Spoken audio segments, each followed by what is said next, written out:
আসসালামু আলাইকুম রহমতুল্লাহ বরাকাতু। প্রিয় খাবারি ভাই বন্ধুরা, আমার যে সোনালি মুরগিগুলো আছে এগুলো আমি দেশীয় পদ্ধতিতে লালন পালন করতেছি। তো আজকে আমি আমার সোনালি মুরগিগুলোকে কীভাবে ঘরোয়া পদ্ধতিতে যে ঠান্ডা এবং সর্দি কাশি থেকে উপলব্ধ করতে পারি এটা আপনার সাথে শেয়ার করতেছি। তো আপনারা দেখতেছেন এখানে আমার কিছু পেঁয়াজ কুচি করে রাখছি, যেটা হচ্ছে আমি দেশি পেঁয়াজটাই নিছি এখানে, এটার জন্য দেশি পেঁয়াজটা অনেক ভালো।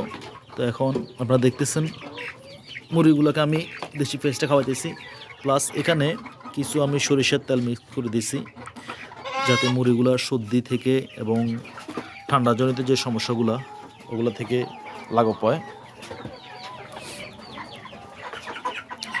তো আপনারা দেখতেছেন কীভাবে পেঁয়াজগুলো মুরগিগুলো খাইতেছে,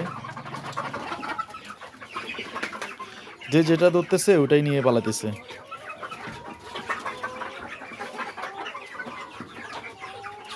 এই পেঁয়াজ নিয়ে কারাকারি লাগাই দিছে।